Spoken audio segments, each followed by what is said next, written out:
Bismillahirrahmanirrahim. Assalamualaikum warahmatullahi wabarakatuh. Yang terhormat Ibu Dr. Andi Ifayani Hanurat selaku dosen pengampu mata kuliah metode riset. Perkenalkan, nama saya Wiwit Ahrani Pratiwi dengan nomor induk 105021103 Di sini saya akan mempresentasikan proposal saya yang berjudul Aktivitas Penggunaan Modal Kerja dalam Meningkatkan Laba pada UMKM Industri Makanan di Kabupaten Sinjai Utara. Bab 1, latar belakang. Adapun latar belakang dalam proposal ini yaitu usaha mikro kecil dan menengah UMKM di Indonesia mencapai 64,19 juta dengan komposisi usaha UMKM sangat dominan yakni 64,13 juta atau setara dengan 99,92% dari keseluruhan sektor usaha. Kelompok ini yang merasakan imbas negatif dari pandemi COVID-19. Pada era demikian ini, kondisi perekonomian akan membaik dan pulih kembali apabila sektor UMKM bisa memanfaatkan pertumbuhan ekonomi saat new normal ini. Kabupaten Sinjai Utara merupakan wilayah yang memiliki potensi industri home yang memadai dengan adanya sumber utama bahan baku yaitu ikan. Industri home meliputi usaha abon ikan, bakso ikan, dimsum ikan, dan masih banyak lagi olahan makanan ringan dengan bahan utama dari hasil laut. Dikarenakan Kabupaten Sinjai Utara merupakan penghasil laut yang melimpah oleh masyarakat sekitar, banyak memanfaatkan situasi dan keadaan dengan mengelola menjadi khas oleh-oleh Kabupaten Sinjai Utara dengan bernilai ekonomi bagi masyarakat sekitar. Dari tabel 1.1, kelurahan yang ada di Kabupaten Sinjai Utara, Kelurahan Lapa dan Bongki dalam modal kerja yang tinggi tetapi omset keuntungan yang diperoleh rendah.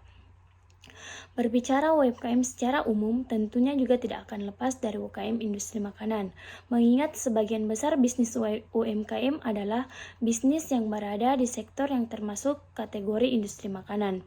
Industri makanan menjadi salah satu sektor manufaktur dalam memberikan kontribusi besar terhadap pertumbuhan ekonomi. UMKM juga telah banyak membantu masyarakat yang kekurangan modal untuk bergerak dan berjalan dengan usahanya dengan bantuan modal kerjanya. Di sisi lain, UMKM juga menghadapi banyak sekali permasalahan yaitu terbatasnya modal kerja sumber daya manusia yang rendah dan minimnya penguasaan ilmu pengetahuan serta teknologi UMKM dalam menjalankan usahanya sehari-hari.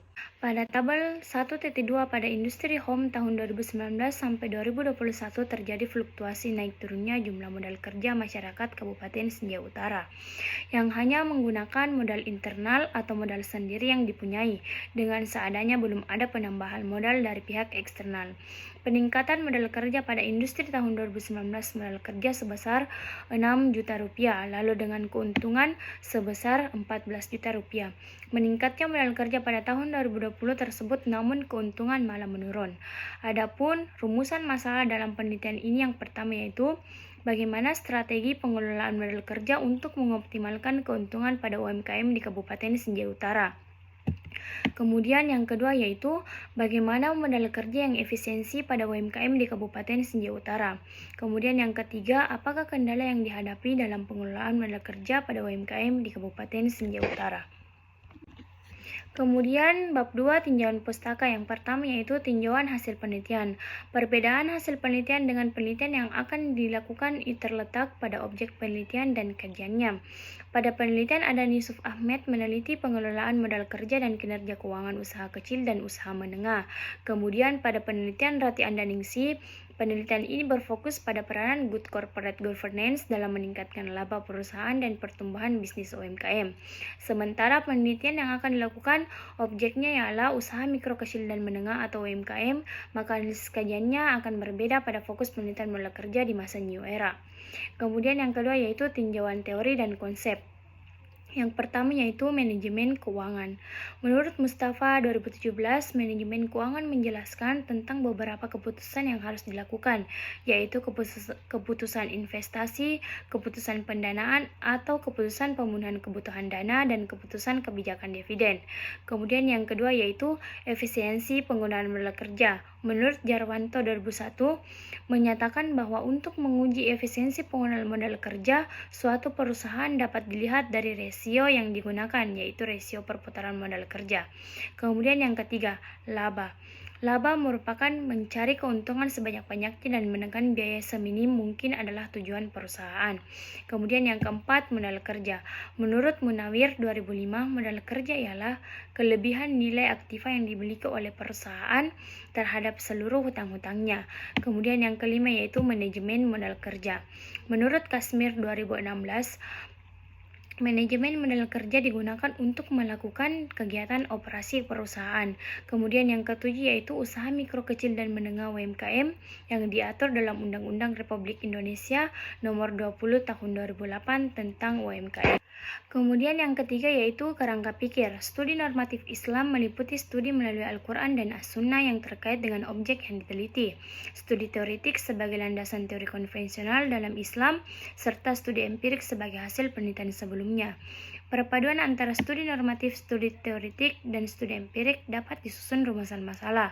Dari rumusan masalah diuji secara kualitatif dan dianalisis secara kualitatif. Hal ini digunakan sebagai dasar pertimbangan untuk menunjang hasil penelitian kualitatif sehingga dapat disusun kesimpulan tesis.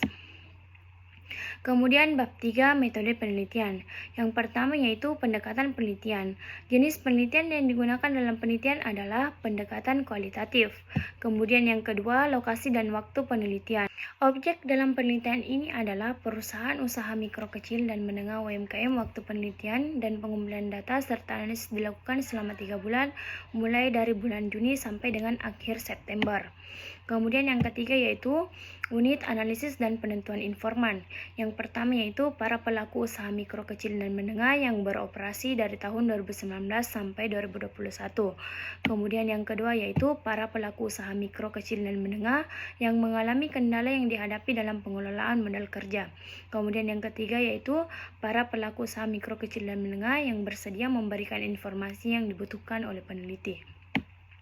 Kemudian yang keempat yaitu teknik pengumpulan data ada dua. Yang pertama yaitu wawancara dan metode dokumentasi.